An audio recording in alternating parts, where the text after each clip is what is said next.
Thanks for joining us. I'm Jonathan Martinez. Jonathan Joss was best known as the voice of John Redcorn on King of the Hill. Police say he was killed by a neighbor last night on the south side. News 4 San Antonio's Karina Hollingsworth joins us now after speaking with some of the people who last saw him before his death. Moments before actor Jonathan Joss was killed, his neighbor, who does not want to be identified, says she saw Joss clearly upset in front of his mailbox. We passed him by and we saw him. He was a little loud. I don't know who he was talking to in the vehicle, but he was kind of waving his hands. Joss's neighbor says she didn't think anything of him being irate because he has been acting erratically over the past several months. Another neighbor shared this video with us of Joss yelling at another neighbor in the street. He was a little quirky. Mr. Redcorn, did some things out of the ordinary that maybe people, see as not being normal. He would... If we were driving by his home, he would come out into the street and literally try to stop you. He would yell, I don't know if he felt in his mind that that area was his and no one had a right to go through it. The neighbor referring to Joss by his best-known character, John Redcorn of King of the Hill. Just moments later, the neighbor says she saw Joss yelling in the street. He was shot in front of his mailbox. Police arrested his neighbor, Sigfredo Alvarez for his murder. A man who saw Joss at the ATX TV festival in Austin on Friday says the actor said something that took everyone at the festival by surprise. He said, my house was burned down. I'm from San Antonio. My house was burned down because I'm gay. And I was like, wow, that's crazy. I mean, Joss's house burned down in January. His husband, Tristan Gonzalez, posted on Facebook that the shooting was a hate crime, saying that the two of them had been repeatedly harassed because they were gay and that their home was burned down after years of threats from neighbors. The post states, "We reported these threats to law enforcement multiple times and nothing was done." One of their neighbors also says he believes the shooting may have been a hate crime. SAPD denies that, taking to social media to post that despite online claims of this being a hate crime, they found no evidence to indicate the killings were related to his sexual orientation. Aside from his role on King of the Hill, Joss also appeared in Parks and Recreation, Ray Donovan, and Tulsa King. Melissa? We are following several new developments tonight in the deadly shooting of actor Jonathan Joss. We just got a hold of police reports that detail what officers were investigating before the actor was shot and killed in his Southside neighborhood. Joss was best known as the voice of John Redcorn in the long-running Fox animated series King of the Hill. He also made appearances as Ken Hotate on the NBC show Parks and Rec, those two popular roles defining his professional life in Hollywood. And we've been working to find out more about his life here in San Antonio along Dorsey Street on the south side.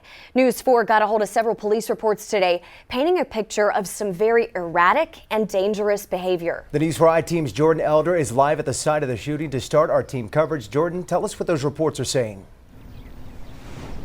Well, Mandy and Jonathan, these reports show police were heavily involved in this neighborhood and with Jonathan Joss. Some of these reports show neighbors saying that they saw him with a crossbow on multiple occasions, and that includes Sigfredo Ceja Alvarez, who is now accused of killing Jonathan Joss.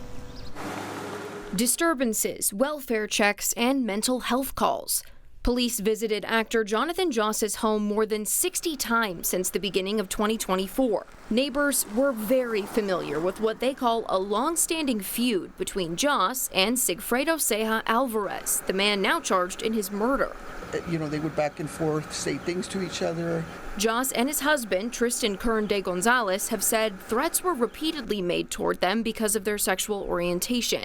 But neighbors tell us threats were being made both ways. Alvarez reporting Joss would threaten him too. He would say that, he had been threatened by him and that, he would show him a gun every once in a while. He would throw things over his fence. Joss was reportedly at the site of his former home to pick up mail. The house burned down in January, which we also see in the calls for service. In a post, Gonzalez implied that this was related to sexual orientation. Quote, "That home was burned down after over 2 years of threats from people in the area who repeatedly told us they would set it on fire." But when Joss spoke to reporters back in January, he said the city shut off power to his house. It's been so cold lately that my partner and I have been doing a fire inside to stay warm. The San Antonio Fire Department did open an investigation, but we're told today that the case has since been closed. We've requested the documents from that investigation, and we've asked the fire department if they can say for sure whether that fire was arson or if it was accidental. We'll let you know when we hear back. For now, reporting live, I'm Jordan Elder. In all, police were called to Joss's home more than 60 times in the past year and a half. Here's a quick snapshot at just a few of the calls. On March 23rd of last year, police were called to the home over a dispute over a vehicle. On May 24th, police were called for reports of shots fired. Responding officers said they heard shots when they got there, but nobody was found to have been shot. On July 9th, officers were back at the house, this time investigating reports that someone had a crossbow and was pointing it at people. The crossbow was confiscated by police. We've also confirmed that the city's Dangerous Assessment Response Team, or DART, was involved in the property where Joss and his husband were living. The DART team first got involved in July of 2024, as they do with properties that are considered to be a nuisance or dangerous. The city issued a notice to vacate the house because of its dangerous conditions. That was going to be in August. Then the city decided the home should be demolished. All of that finalized by September. But the house hadn't been torn down when a fire started this January. That took place on January the 23rd, and then the house was demolished 7 days later. We also found out today the man accused in the crime has posted $200,000 bond and is set to be released, but there will be some terms. He's under full house arrest, subject to drug and alcohol testing. He is prohibited from having any firearms, no guns. He has a court hearing set for August 19th. We've also uncovered new audio from the day of the shooting in which Joss died. That audio and video coming from a security camera at a home along Dorsey Street where that shooting happened. Take a listen. No está. Sí, no está. No está la troca.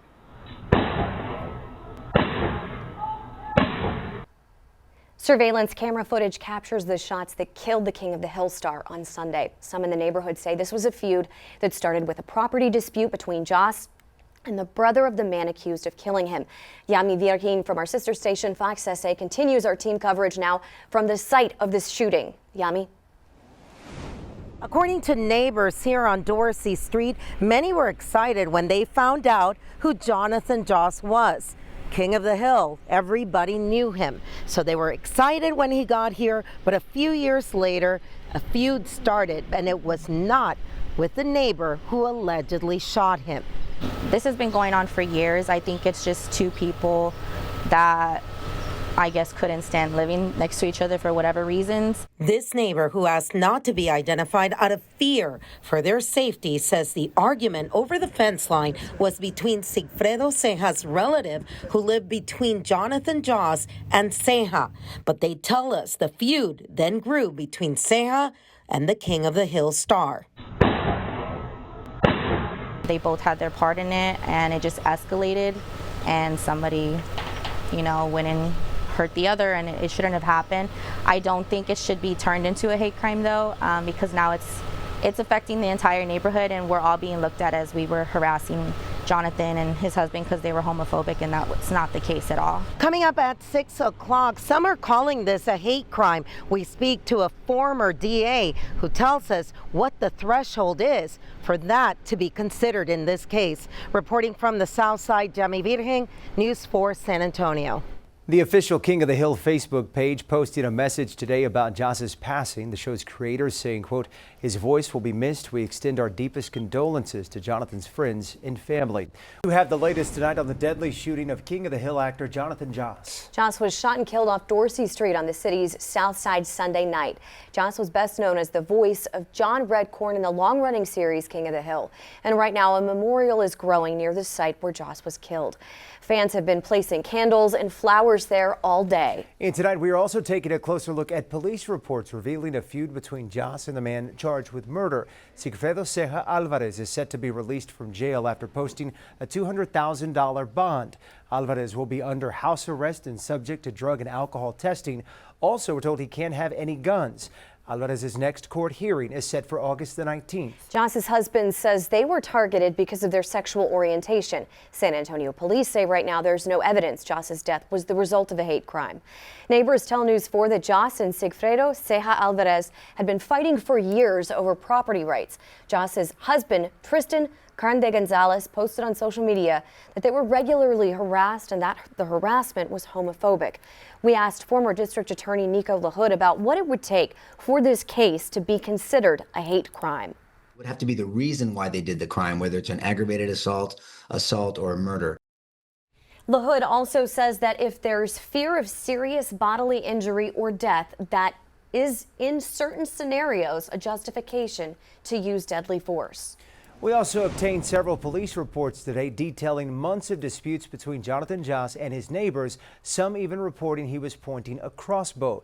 The city was also closely watching the home that used to be on his property. The News 4 team's Jordan Elder details what we found. Neighbors and Joss's husband have said that tensions were brewing for years. We're going to take you through the timeline so far of some of the 60-plus incidents that took place at their address. We're going to start in June of 2024. Police were called to Joss's address because Sigfredo Ceja Alvarez reported Joss was walking outside his house with a crossbow. Alvarez told police that this wasn't uncommon and he was afraid to let his wife and kids leave the house by themselves because of those patterns. Now, about a month later, the city's dangerous assessment response team came to the house. Their job is to look at properties that are a nuisance or dangerous, and police say in that report they previously confiscated Joss's guns, and in that case they confiscated the crossbow as well. They said the house was not in good condition. In August, the city ordered that the property be vacated, and the owner agreed to have it demolished. That plan was approved in September. Then in October, the city disconnected gas and power to the home. We're going to fast forward to January now. The house catches fire. We still don't know the cause, but the damage was so bad that the city did an emergency demolition a week later. Now we're going to fast forward to this past Sunday. We're told Joss was back at the property to collect mail and ended up getting into an altercation with Alvarez. Alvarez allegedly shot him and has now been arrested. Neighbors are still filling in the blanks in this timeline, saying the threats were hurled back and forth for years. When we get more details about what happened in these gaps, we'll let you know. I'm Jordan Elder in the studio. And you can read the police reports in their entirety at news4sa.com. We also have a closer look at the neighbors' alleged feud right now on our YouTube page. So while police are not calling Joss's death a hate crime, his husband posted on Facebook that the suspect yelled homophobic slurs at them during the shooting. Let's go to News 4 San Antonio's Karina Hollingsworth now. She's speaking with members of the LGBTQ community who say this worries them. June 1st, happy Pride, horrible. Horrible. It is unexcusable. Jonathan Joss was murdered on the first day of Pride Month. He had claimed he had been targeted for being gay. What happened to Mr. Joss, to tell you the truth, is something that is eye-opening for us because considering that San Antonio is very progressive compared to a lot of cities in the state of Texas, being that there is incidents that still happen like this makes us more aware that it could happen anywhere. David Joseph Gomez is the co-owner of 360 Queen Entertainment, a drag production company here in San Antonio. Joss's murder makes him think twice about holding his partner's hand or showing affection in public. Hesitation comes with safety. It's never embarrassment. It's never a place of being resentful for being gay. It's a time for safety for me. Iridescent says Joss's murder has her feeling uneasy. She has not felt targeted in the city, but says that has not been the case in more rural areas. Just getting called the F slur and dirty looks I can deal with, but it's like being called queer in a derogatory way is not necessarily the most fun. So far, San Antonio police say the killing does not meet the definition of a hate crime. The records show officers responded to Joss's home on the south side 66 times since September of 2023. 13 of those calls were for disturbances with a neighbor. Attorney Andrea Matos says hate crimes are difficult to prove because they require hard evidence the hate existed. I absolutely think that they're on the rise in San Antonio, and I think it's disgraceful that that's the society that we live in right now. But I definitely start to see more and more, phrases that are being used, like I said, about racism and homophobia and anti-Semitic statements that are being made across San Antonio and across, cases that I'm seeing. In 2023, the FBI documented over 11,000 hate crimes reported by more than 16,000 law enforcement agencies. 2,077 of those reports were based on sexual orientation. The Pride Center of San Antonio will honor Jonathan Joss's life Sunday with a vigil at Crockett Park from 7 to 9 p.m. Live in the studio for News 4 San Antonio, I'm Karina Hollingsworth.